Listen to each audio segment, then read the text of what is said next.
In 1984, there's an institution called the Ministry of Truth, and this ominous name is meant to be ironic because, of course, the party that runs the society of Orwell's 1984 has no interest in truth per se. In fact, they deny the existence of truth. The truth is just, as O'Brien instructs Winston Smith, the truth is just whatever the party says it is, and the truth can change from day to day. And things that go against today's truth go down the memory hole. We've always been at war with East Asia. All the things that suggest that we were at war with that other entity. I can't remember the name. It was East Asia and something else. But anything that suggests we were at war with a different enemy is sent down the memory hole. No one remembers. No one dares bring it up because they know what will happen to them if they say things that are against what's now being churned out by the Ministry of Truth. Now, fact checkers and misinformation seekers, or those who try to root out quote unquote misinformation on social media platforms and other places on the internet, they don't claim that they are the Ministry of Truth, but in fact that's what they are. That's exactly what they are. It's looked at one way, the arrogance of the enterprise is stunning. To be able to say, we represent truth and we are going to ferret out misinformation, that's pretty much saying we know what the truth is. We have the experts on our side, and we're going to make it so that anybody who goes against us is, if not actually arrested. There's that little caveat they always throw in, especially here in the United States, where people mention freedom of speech. Nobody's saying you don't have the right to free speech, but you also can't be free from the consequences of saying things that you say if you choose to say things that we don't like. And really, that's a distinction without a difference, to my mind. But to proceed, misinformation is disingenuous the way that they use it. It's not that there isn't such a thing as misinformation, but increasingly the word misinformation has become synonymous with saying things we don't want you to say. The idea that there is some kind of critical consensus of so-called experts. First of all, it's bogus. So-called experts, that is to say people who are educated in X or Y or Z, believe all kinds of different things in all kinds of different ways at all kinds of different times. And even if a consensus is reached at a particular time, there's no reason why we should necessarily defer to that consensus as somehow beyond reproach. Because look at how many times throughout history a consensus has formed around a particular idea, and that consensus has proven to be quite wrong. Look at recent times. I'm not going to bring up any specifics because this is YouTube, and YouTube has proven to be completely unreliable when it comes to freedom of speech. But you know what I'm talking about.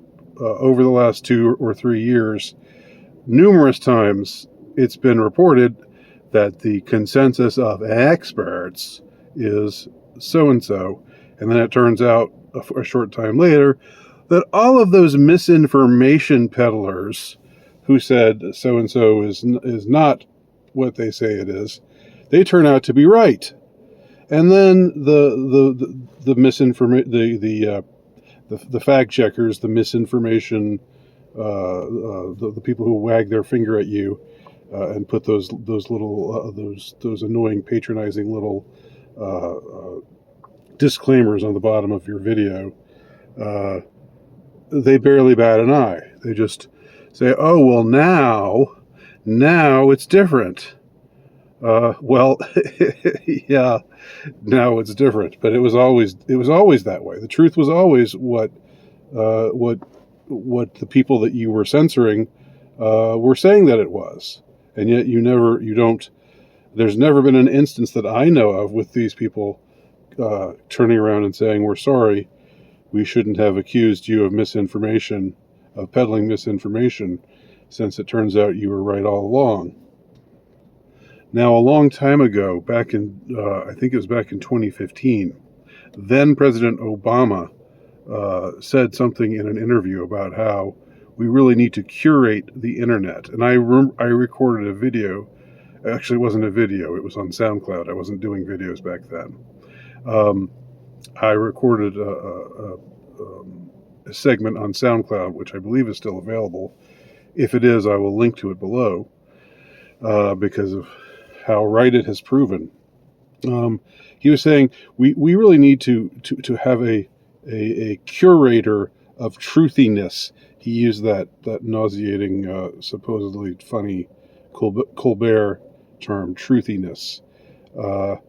Which to Colbert, when he used that term, Stephen Colbert, that is, when he used that term way back when, he was using it in an ironic way. He was actually being ironic back then. He wasn't just spitting out whatever the system told him to spit out, which is what he's doing today. He wasn't a total slave to the system, although he's probably aspiring to be that. But the way he used the word truthiness, it was supposed to be, yeah, it's kind of the truth. It's the truth. It's enough of the truth. But when Obama used that term, he showed this kind of weird absence of a sense of the irony that the term was always meant to represent. But he said we need to have a curator of truthiness.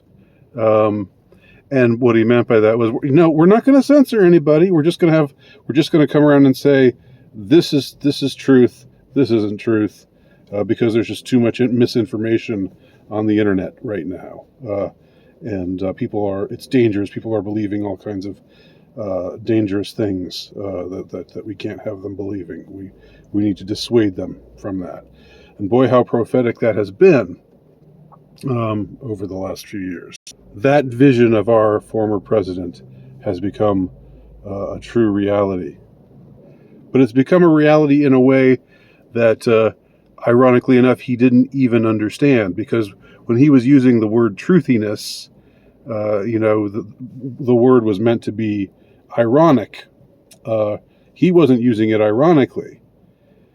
He was using it for some reason, because because by saying a curator of truth, that would have sounded overly pompous, or that would have given the game away. That would have made it sound like, somebody wanting to say, if we say it, it's true,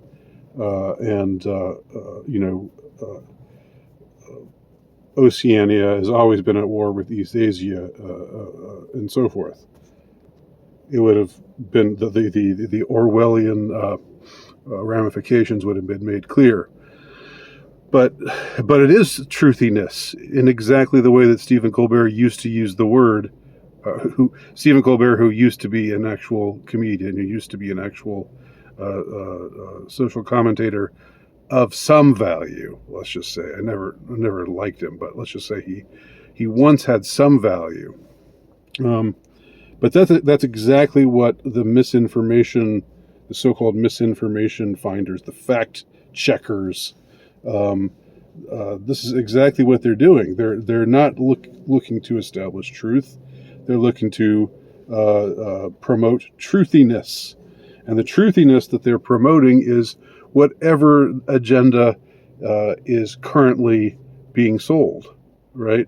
Whatever is being promoted as truth right now that might prove to be wrong 3 months from now, or 6 months from now, or a year from now, might be total. You might have people who are representing the establishment, say, "Oh yeah, that was totally wrong. That was totally wrong." Just like we had that article about pandemic amnesty, saying, "Oh yeah, when we said people should wear masks outside and we closed down the beaches in California and kept kids from going to school for months and years on end, and that was really hurting them." Never mind all that. But back then, at the time, if you had said anything like kids should be able to go back to school and this whole wearing masks outside is ridiculous and closing beaches is ridiculous, the hammer comes down on you, baby. Doesn't matter that you're right. Being right is not an excuse. So, to conclude, I think I should have been a bit more prescient. I wish I had been a bit more prescient, because it was all there. The writing was on the wall when Obama was talking about having curators of truthiness. I didn't see misinformation becoming the buzzword by which the establishment shut people up, excluded people from public discourse, rendered people effectively non-persons, not worthy of being listened to, not worthy of being considered, not worthy of being taken seriously. But that's the word that they used. Now, today, I think the gig is just about up, because when people hear misinformation today, they tend to think, "Oh, you mean it's true, but you just don't want to admit it." That's what misinformation has become. So the word misinformation has been so abused by the powers that be that it no longer carries the weight that it used to have. So they're going to have to find a different word, and I predict they'll curate, if you will, some different word in the next year or two. If they want to keep this up, which I'm thinking, unfortunately, they will. They will want to keep up this war against dissidents,